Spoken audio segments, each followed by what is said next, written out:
तर देशाचे पंतप्रधान नरेंद्र मोदी सोलापूरमध्ये येण्याची शक्यता आहे। 12 जानेवारीला नाशिकचा दौरा आटोपून पंतप्रधान सोलापूरला येण्याची शक्यता आहे। अजून पीएमओ कडून या संदर्भात लेखी कार्यक्रम जाहीर झालेला नाहीये।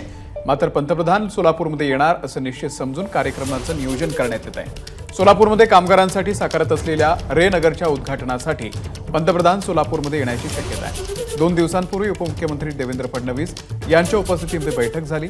त्यामध्ये 12 तारीख ठरल्याचं सांगण्यात आलंय। माजी आमदार नरसय्या आडम यांनी असं म्हटलेलं आहे। त्यांच्याशी संवाद साधलेला आहे आमचे प्रतिनिधी आफताब शेख यांनी। देशातील सर्वात मोठी कामगार वसाहत अर्थात रे नगर ही सोलापुरात साकारते आणि याच्या उद्घाटनासाठी खुद्द पंतप्रधान नरेंद्र मोदी हे सोलापूरच्या दौऱ्यावर येण्याची शक्यता आहे। या संदर्भात बोलण्यासाठी रे नगरचे मुख्य प्रवर्तक माजी आमदार नरसय्या आडम मास्तर आपल्यासोबत आहेत। मास्तर, पंतप्रधान सोलापुरात येण्याची शक्यता आता दाट झाली कारण त्याच्या दृष्टीने तयारी आता सुरू आहे। आपल्याला काय निरोप मिळाला, किती तारीख आहे आणि कशा पद्धतीने तयारी सुरू आहे? 28 डिसेंबरला मंत्रालयामध्ये उपमुख्यमंत्री देवेंद्र फडणवीस यांनी म्हाडा आणि गृहनिर्माणच्या सगळ्या अधिकाऱ्यांची चीफ सेक्रेटरीसह बैठक घेतली। संपूर्ण रे नगरचं प्रेडेशन पाहून त्याने अत्यंत समाधान व्यक्त केलं। त्या ठिकाणी सोलर आणण्याचे सुद्धा प्रयत्न चालू आहेत, जेणेकरून गरिबांना 100-125 रुपयामध्ये लाईटचं बिल येईल।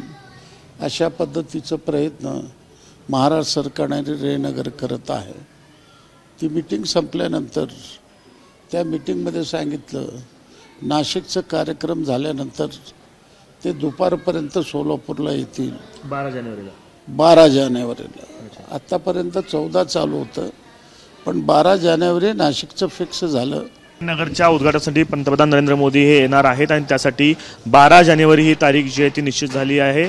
मात्र अधिकृत पत्र जे अजून पंतप्रधान कार्यालयाकडून मिळालेलं नाहीये, मात्र तरीही 12 तारीख ही निश्चित समजून त्या दृष्टीनं प्रयत्न सुरू आहेत, त्या दृष्टीनं काम सुरू असल्याची माहिती जी आहे ते माजी आमदार नरसय्या आडम मास्तर या ठिकाणी देत आहेत। कॅमेरा पर्सन अयुब कागदीसह आफताब शेख, एबीपी माझा, सोलापूर। एबीपी माझा, उघडा डोळे बघा नीट।